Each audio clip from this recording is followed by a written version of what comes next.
deveríamos estar, que é na tua presença, aonde teus filhos têm feito esforços, ó Deus, para vir até aqui, porque precisamos do alimento espiritual, do ânimo, da força para continuar nessa caminhada. Receba os louvores que cantamos e agora, quando vamos, ó Deus, falar da tua palavra, que cada palavra mencionada tenha a unção do Senhor para atingir o coração de cada um aqui, Senhor. Converta o pecador e fortaleça o fraco, Pai. Anima o desanimado, pois é em nome do Senhor Jesus Cristo que pedimos. Amém. Boa noite, irmãos. Deus abençoe a cada um. Que Deus recompense a vinda de cada um. E se você veio na expectativa de receber as bênçãos de Deus, você vai receber. É somente abrir o coração. O que precisamos é aquilo que eu sempre digo, é estar no mesmo Espírito. Quero ler com vocês no livro de Gênesis, capítulo 12, até o versículo 3.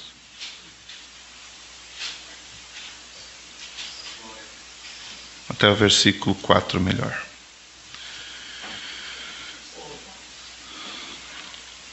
Vamos ler. Que cada um possa entrar no Espírito. Amém? Ora, o Senhor disse a Abraão. Gênesis 12, do versículo 1 ao versículo 4. Ora, o Senhor disse a Abraão: sai da tua terra e da tua parentela e da casa do teu pai, para a terra que eu te mostrarei. E far-te-ei uma grande nação, e abençoar-te-ei e engrandecerei o teu nome, e tu serás uma bênção.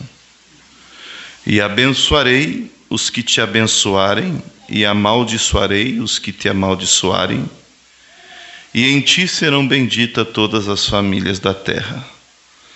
Assim partiu Abraão como o Senhor lhe tinha dito, e foi Ló com ele, e era Abraão da idade de 75 anos quando saiu de Harã. Amém. Até aqui. Senhor nosso Deus, unja cada um de nós, nos rendemos em tuas mãos para ouvir a tua palavra. Em nome do Senhor Jesus Cristo. Amém. Pode assentar, irmãos. Oportunidade é algo que vem para todas as pessoas, mas há muitas delas que, se você deixar passar, ela não volta mais, né? Ela, como diz um ditado que eu ouvi esse ditado quando era mais guri, que cavalo encilhado não passa mais do que uma vez. Se você deixou passar, deixou. E assim é a vida, ela passa muito rápida no lado natural como no lado espiritual. Se você deixar para fazer uma carreira, vamos dizer assim, profissional, seja lá no estudo ou profissional, depois de certa idade vai ficar bem difícil. Você já não tem mais a mesma disposição, você não tem mais a mesma condição de aprendizagem. Aí olha para trás, a oportunidade passou. E assim, nós sabemos que naturalmente mas muito mais no lado espiritual. Nós estamos vivendo em um momento de oportunidades. E Deus, Ele não leva o homem a julgamento sem antes advertir. Mas a oportunidade nossa, ela é até quando nós vivermos, até enquanto Deus falar conosco. Depois que Deus se cala com a pessoa, ela não terá mais nenhuma oportunidade. Muitas vezes em vida ainda já passou a oportunidade. Vocês lembram de que quando Saul não obedeceu a ordem do Senhor, quando Deus enviou ele para aniquilar ali os amalequitas, e ele poupou, não ouviu a palavra do Senhor, Samuel disse para ele: hoje Deus teria confirmado o teu reino, mas já tirou de você. E Deus disse através de Samuel: porque tu rejeitaste a palavra do Senhor, Ele também te rejeitou para que não sejas rei.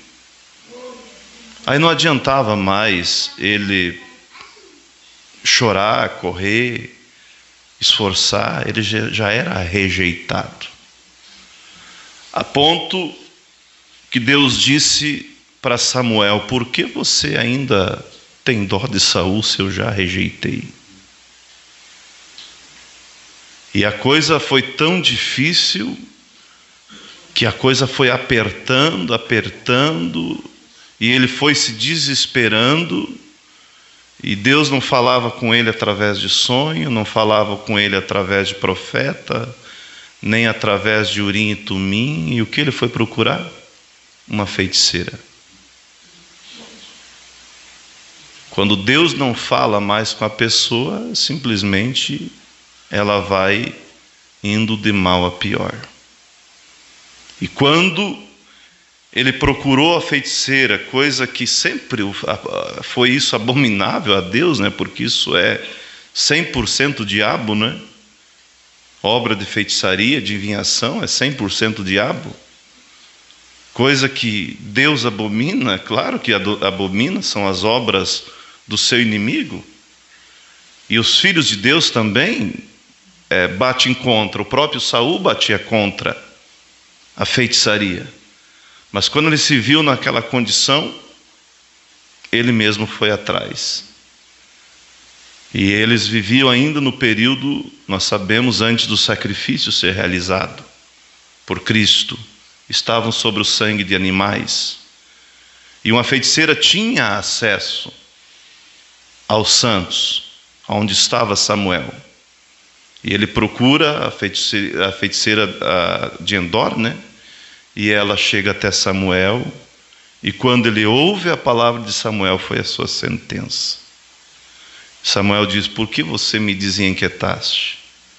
É como Deus disse através da minha boca mesmo, que Ele já te rejeitou. E amanhã, por essas horas, tu e teu filho estarão comigo. Ele, claro, não perdeu a salvação. Ali ele perdeu o quê? O reinado era o que estava em jogo. Por ele desobedecer a Deus, ele deixou de ser rei, perdeu. E com isso a morte ceifou, a sua família também. Então, oportunidades de a gente abraçar as coisas de Deus é enquanto vivemos, enquanto Deus ainda fala. Porque a pessoa pode pensar: eu vim à casa de Deus, eu quis vir, eu busquei a Deus. E o profeta mostra que não. É Deus quem nos desperta para vir à casa de Deus. É Deus que nos desperta para nos arrepender, é Deus que nos chama. Agora, quando a pessoa rejeita, chega um momento que vai rejeitar pela última vez.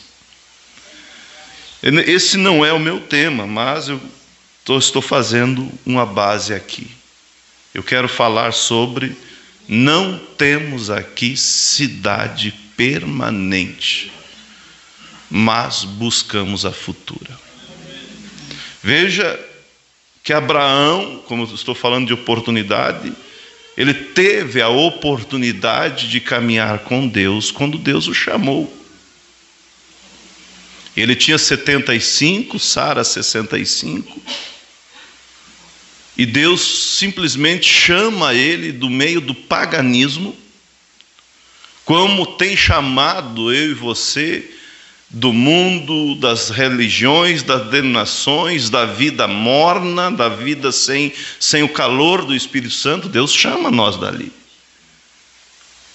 Porque em Apocalipse, para a era de Laodiceia, Deus disse: porque tu és morno, não és frio nem quente, vomitar-te-ei da minha boca, lembra, né? Então Deus chama nós para ser quente, ser cristão verdadeiro. Deus chama nós para que nós tomemos uma posição. E nós temos a oportunidade, dia após dia, de dizer sim ou não. Como aquela história que às vezes eu conto, do irmão que passava e convidava o seu companheiro, vamos na igreja hoje, ele dizia, essa semana não posso, amanhã, a semana que vem eu vou. Não tenho tempo, mas a semana que vem eu vou. É a desculpa, não tem tempo. Mas a história é quando a morte bateu na porta, ele disse, espera um pouco, a morte disse, não tenho tempo. E assim é.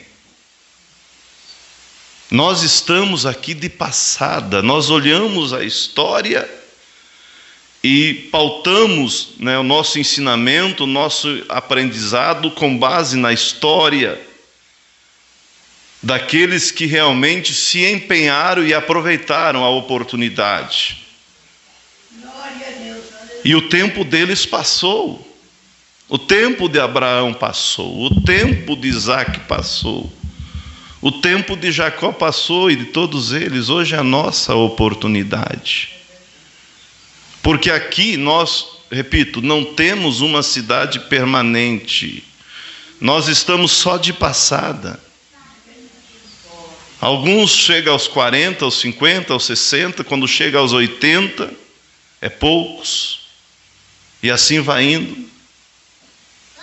Mas veja que, como estamos tomando o exemplo de Abraão, quando Deus chama ele estava onde? No paganismo.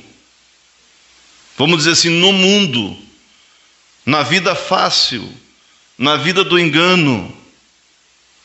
Mas quando ele ouviu a voz, ele já começou, eu creio, a arrumar as suas coisas, saiu caminhar com Deus, sem saber para onde, porque ele foi peregrino. Porque a Bíblia diz que Abraão procurava uma cidade, em Hebreus 11, cujo artífice e construtor era Deus. Quando ele foi chamado, ele sabia que ele estava indo para um lugar que havia uma cidade. E ele caminhou de lugar em lugar. E nada na nossa vida acontece por acaso. Porque enquanto ele caminhava, peregrinava ali na terra da Palestina, posteriormente Deus disse, aonde a planta dos teus pés tem passado, eu tenho dado em herança para a tua descendência. E ele, ao ouvir o chamado, ele foi, e ele podia muito bem argumentar.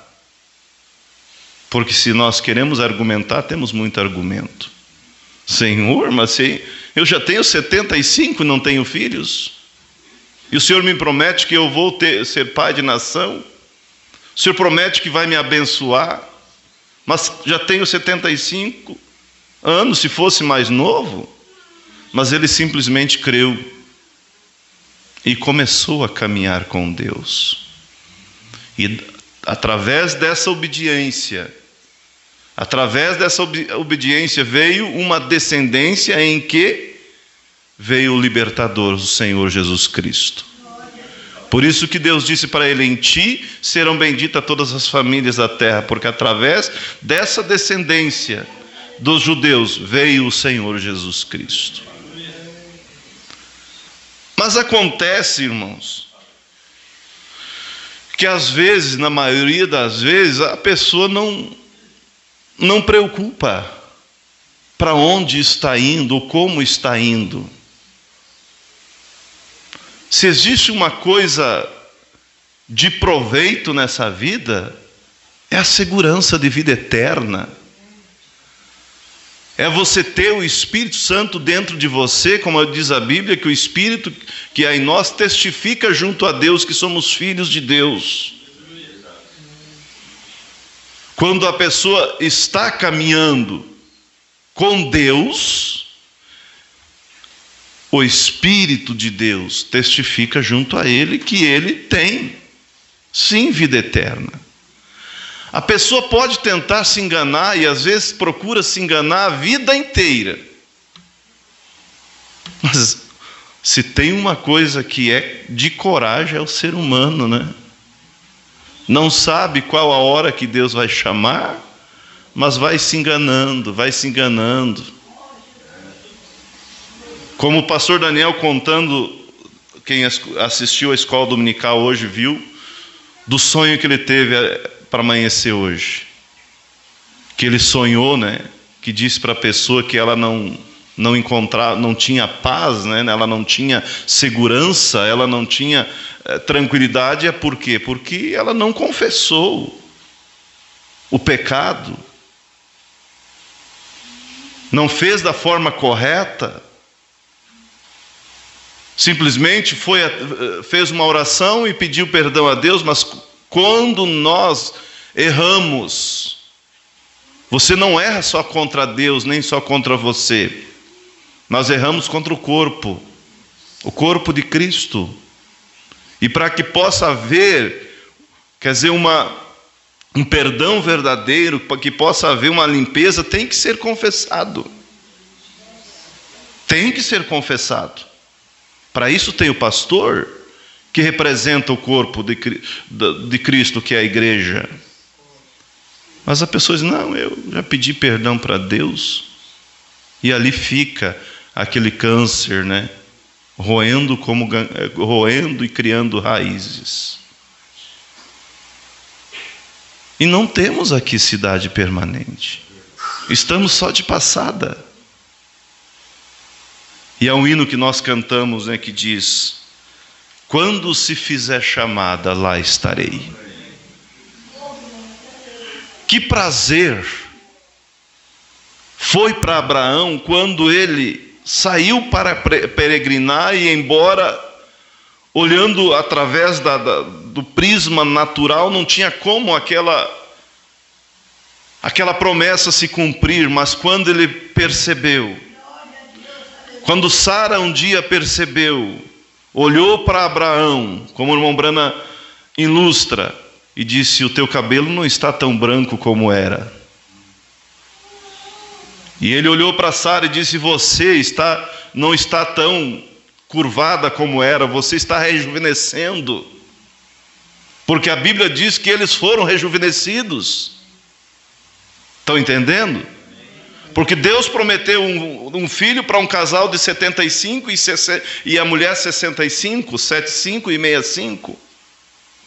Mas como ela poderia ter um filho naquela idade avançada? Aí você diz, mas como você pode afirmar isso? Olhando para as Escrituras. Porque o rei quis casar com ela e tomou ela para ser esposa dele.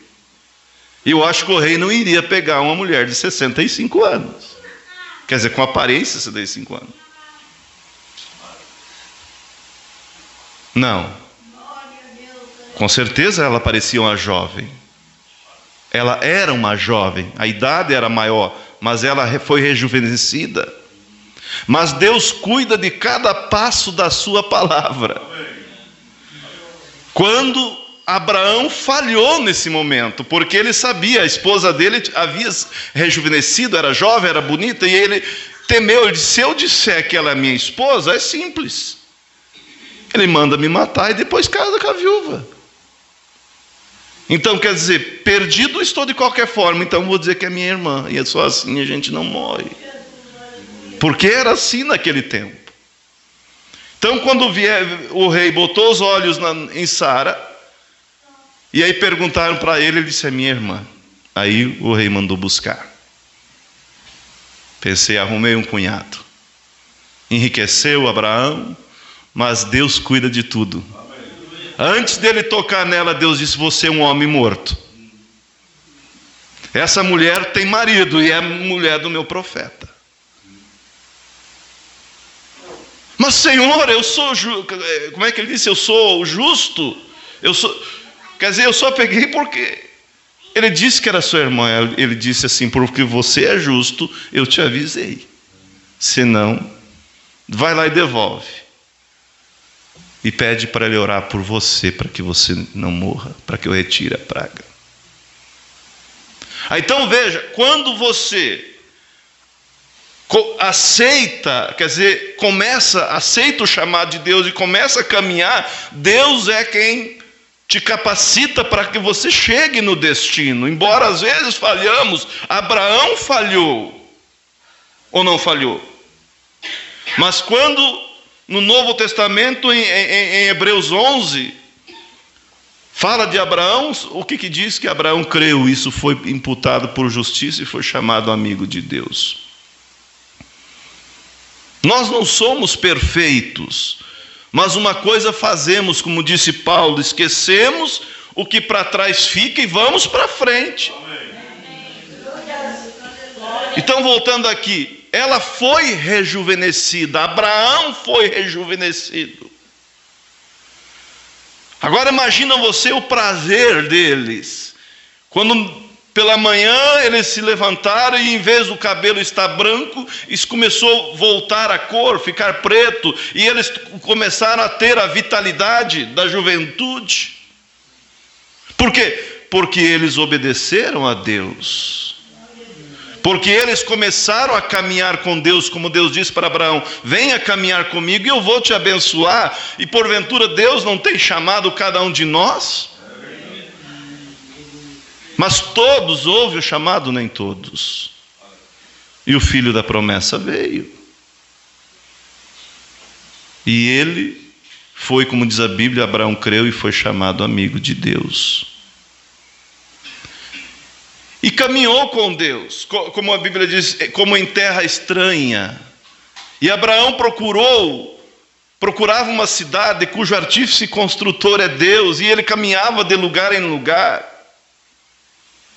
Quem sabe ele chegava em algum lugar e ele dizia: você não conhece uma cidade, aqui nessa redondeza, que o artífice, o construtor é Deus, que ali não há mais velhice, que ali não há mais morte, que ali não há mais tristeza. Alguém dizia: olha, tá doido.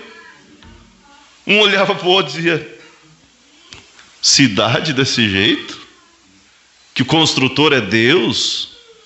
Que não tem velhice, que não tem morte, que não tem canseira, que não tem tristeza? Você está doido. Ele não estava doido, só estava procurando no lugar errado, que aqui não tem mesmo, mas há um lugar que está já pronta, essa cidade. Aqui não tem, mas há um rei.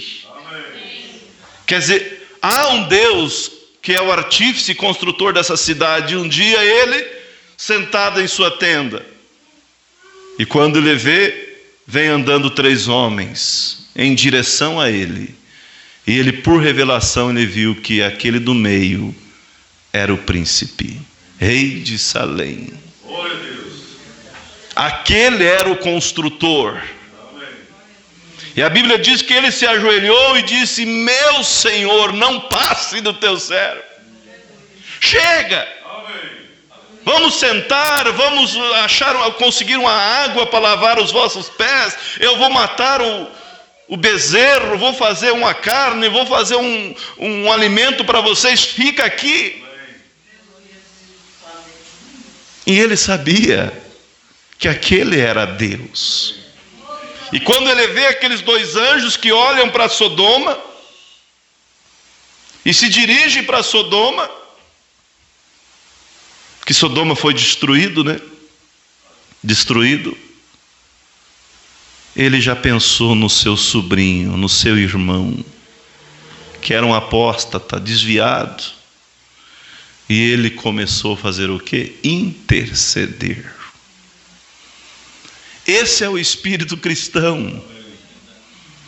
Interceder pelo irmão, desejar o bem do irmão. Não é dizer: está vendo, está pagando agora, está vendo? Você fez isso e aquilo, está pagando. Mas ele começou a interceder. Se haver 50 justos lá, o grande juiz de toda a terra destruiria a cidade por causa dos 50. Ele disse: não, se houver 50, eu poupo a cidade. Se houver 40, eu não destruo, eu poupo por amor dos 40. Se houver, ele foi baixando. creio que até 20, se não me engano até 10, e não tinha nem 10. Mas os anjos desceram lá e tomaram Ló pela mão, com a sua esposa e as suas 2 filhas, e tiraram de Sodoma. Mas o problema que acontece muitas vezes é que a pessoa sai de Sodoma, mas Sodoma não sai de dentro. Sai do mundo, mas o mundo não saiu de dentro. Mais cedo, mais tarde, volta para lá. Os anjos pegam na mão deles e apressam: vão embora que vai cair fogo aqui. Vamos embora.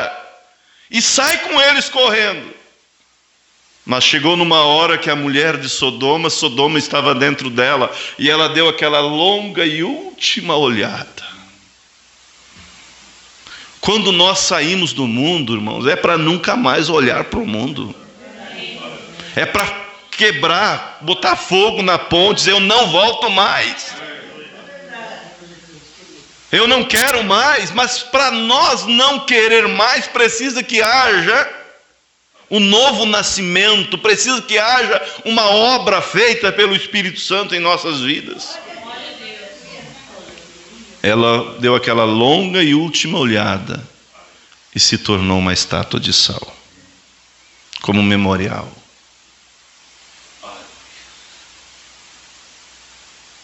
Por quê? Porque Sodoma estava dentro dela.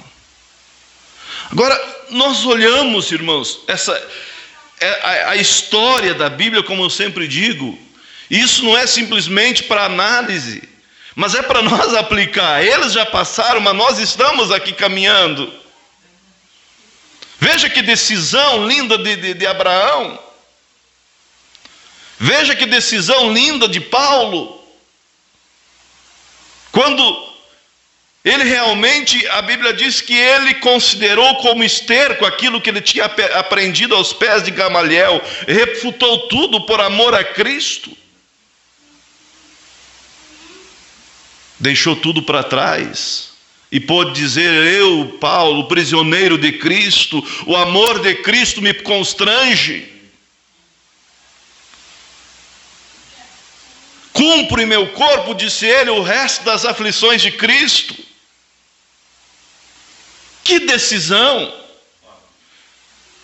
Não viveu por esse mundo aqui, não, mas ele viveu para outro mundo. Por isso que Miqueias diz: levantai e andai, porque não é aqui o vosso descanso, por causa da corrupção que corrompe, sim, que corrompe grandemente. Eles deixaram tudo para trás.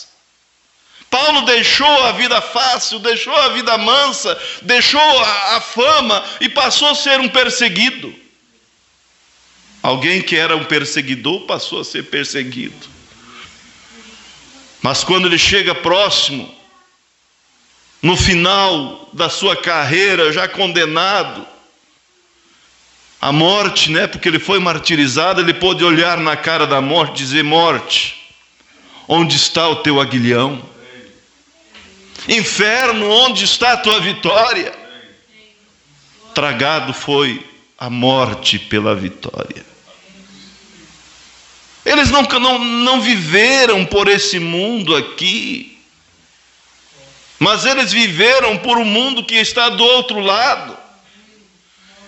Como o próprio Jó, o livro mais antigo da Bíblia, era um homem rico, bem-sucedido, um homem respeitado, um homem rodeado de riqueza, um homem que tinha o respeito de todos, mas de repente, o diabo não deixou assim.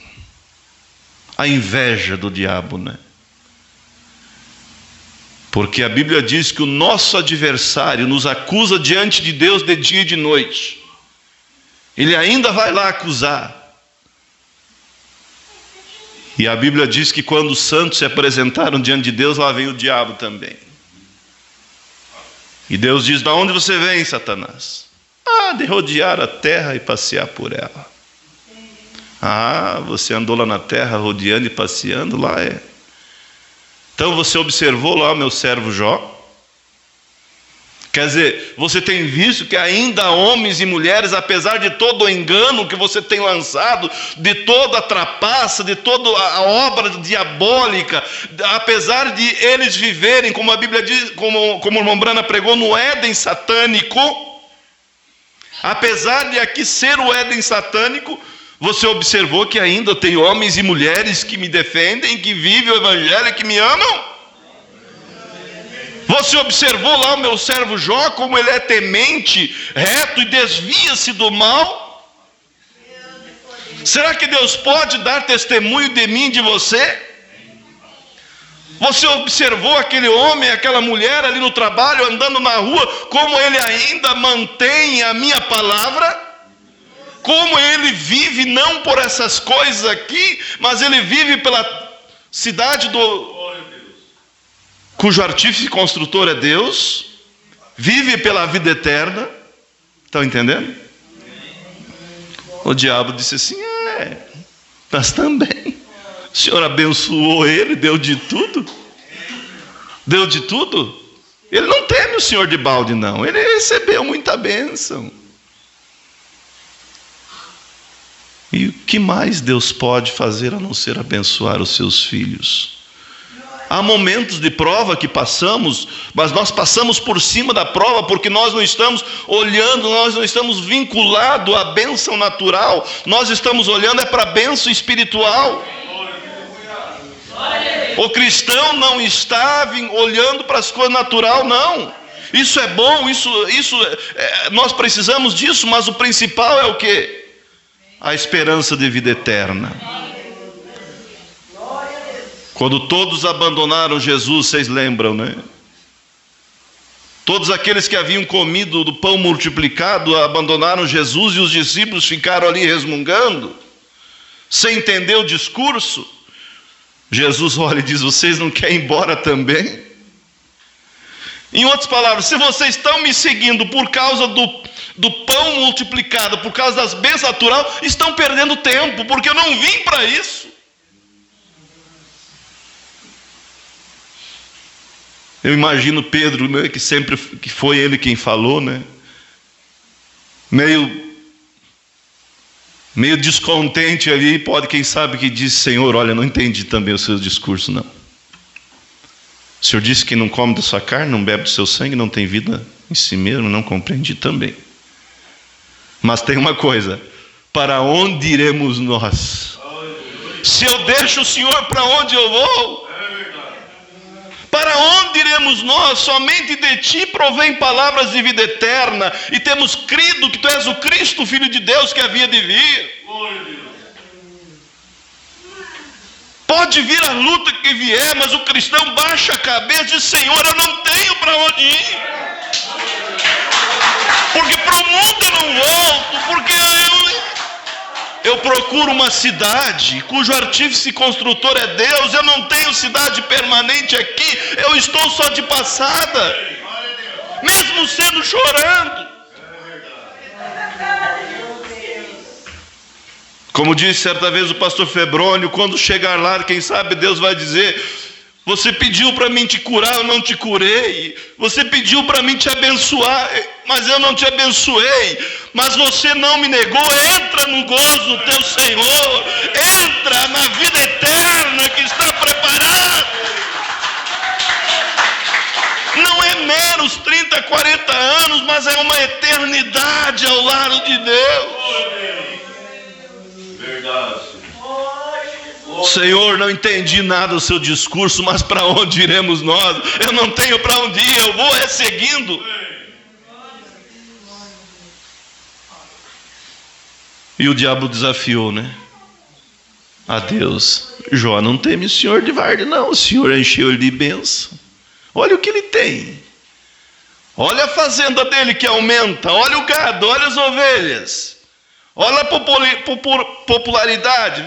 Toca nisso aí, tira dele para ver. Tira a riqueza dele. Deus, Satanás, eu imagino Deus dizendo: Satanás, você não sabe com quem está mexendo. Eu sei que a fé de Jó não está vinculado aos bens terrenos. Ele já me servia antes de eu dar aquilo. Vai lá e mexe então. Tira se você quer tirar. E ele foi e tirou. E lá volta de novo, né? Porque não desiste.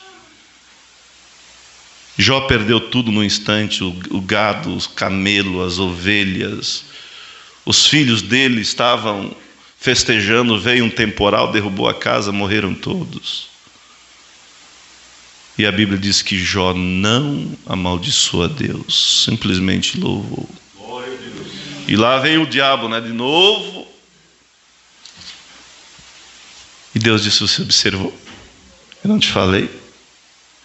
Aí o diabo disse: então toca na pele dele para você ver. Deus disse: pode tocar, mas não mexe na alma, não mexe na fé, não mexe na esperança, porque aquilo me pertence. A alma me pertence. Pode mexer nos bens, pode mexer na saúde, mas não mexe. Aleluia. Quando chega a esposa de Jó e diz para ele: você ainda teme esse teu Deus? Você ainda mantém essa tua fé? Você perdeu tudo, você perdeu a saúde, você perdeu os bens, você ainda mantém esse Deus? Amaldiçoa Deus e morre, acaba com isso. E ele disse: tu fala como uma doida, tu fala como uma doida. Será que eu vou receber só o bem de Deus, não o mal? Deus deu, Deus tomou, louvado seja Deus. Como posso abrir mão daquilo que ainda me resta, que é a fé em Jesus Cristo?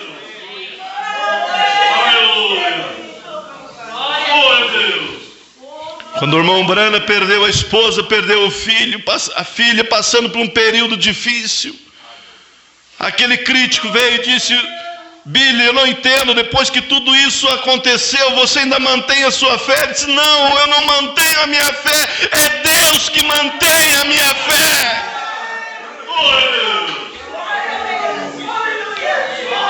Aí Jó pega a caneta e escreve assim: quem me dera que as minhas palavras se gravassem em um livro,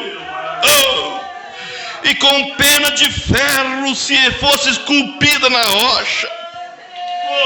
O que, Jó, que você quer que escreva? Porque eu sei que o meu Redentor vive e que por fim se levantará sobre a terra, e depois de consumida a minha pele, ainda em minha carne verei a Deus.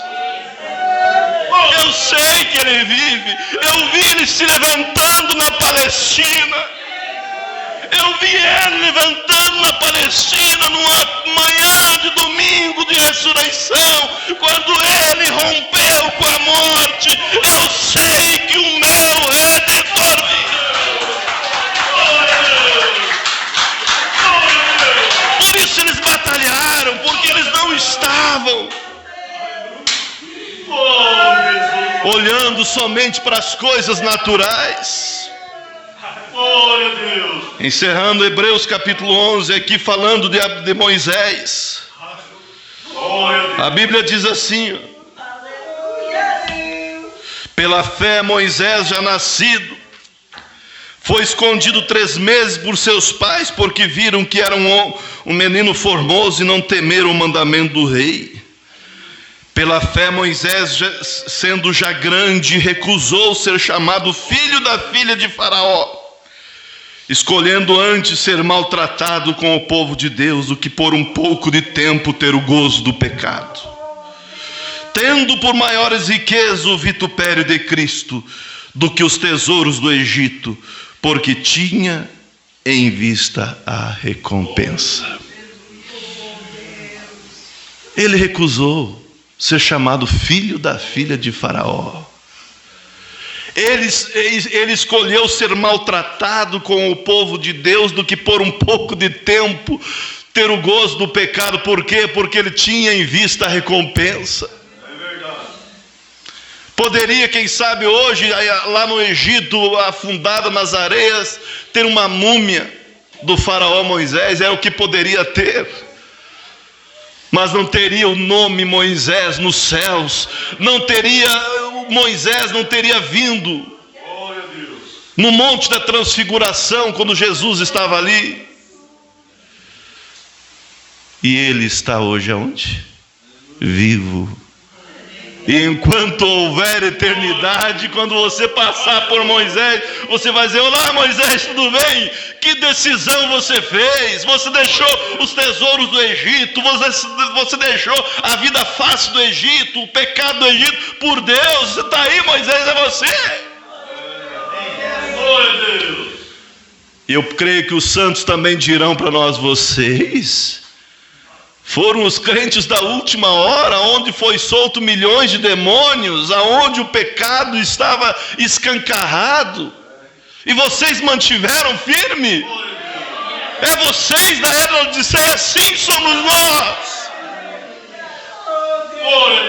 Eles olharão para nós: mas como vocês venceram com tanta pornografia, com tanta porcaria, com o diabo por todo lugar? Porque Cristo estava comigo. Que dia será, não é? Por isso, irmãos, vamos, como diz a Bíblia, fazer mais firme a nossa vocação. Vamos viver para Deus uma vida sem reserva de domínio, sabendo que não temos aqui cidade permanente, mas nós estamos olhando para aquela lá, onde diz, como disse Paulo, as lutas desse tempo presente não hão de se comparar com a glória que em nós há de ser revelada. Ele também disse que o olho não viu, olho nenhum viu, ouvido nenhum ouviu, pensamento ninguém pensou. São as coisas que estão reservadas para aqueles que amam a Deus. Pensa vocês, irmãos, num dia desses, você vai estar, quem sabe, preocupado com isso, com aquilo, mas de repente você olha para o lado e ali está o teu querido, ali está a ressurreição dos mortos, e nós vamos sentir, quem sabe, uma estremecida, somente seremos transformados, e a Bíblia diz: e subiremos a encontrar o Senhor nos ares. Que reunião será essa, onde não haverá mais canseira, onde não haverá mais tristeza? Quem sabe choraremos de emoção, porque de tristeza não, e Jesus virá com o seu manto, aquele belo Jesus, e a Bíblia diz que ele secará os nossos olhos e dirá: não chore mais, tudo acabou, tudo acabou, tudo acabou. Entra no gozo do teu Senhor preparado. Que dia será esse? Quando Abraão estava ali no paraíso, eles estavam em um paraíso imperfeito. Jó estava em um paraíso imperfeito, porque estavam sobre o sangue de animais. Samuel estava ali, e cada um dos santos que chegava, quem sabe eles perguntavam a promessa da semente da mulher que esmagaria a cabeça da serpente já está por lá. Chega Isaías e diz: olha, eu passei por lá e Deus me deu a inspiração, eu profetizei que o menino nos nasceu e um filho se nos deu e o principado está sobre os seus ombros. E foi passando. O irmão Brana ilustra isso. De repente chega quem? Lázaro chega lá. Oh! Aleluia!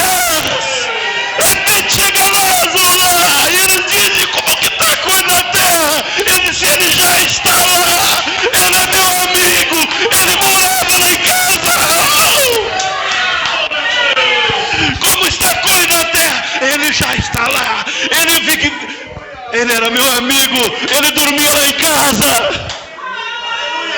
Ele está me chamando, eu tenho que voltar. Aleluia!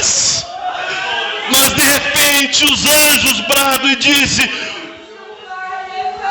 ó portas eternas, abram portas eternas, que entrará o Rei da Glória. Quem é esse Rei da Glória? É o poderoso na batalha, e entra Jesus Cristo marchando.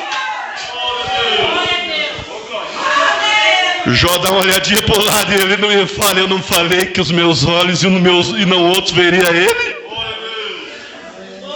Abraão disse: foi ele que almoçou lá em casa, Sara. Você lembra dele? Você lembra dele? E ele diz: vamos embora, porque o dia já está raiando em Jerusalém. Vamos embora. E aquilo que eles criam tornou-se realidade. E a Bíblia diz que os santos do passado ressuscitaram, andaram na cidade santa e foram vistos por muitos. Deus abençoe a todos. Vamos cantar um hino, irmão do mar.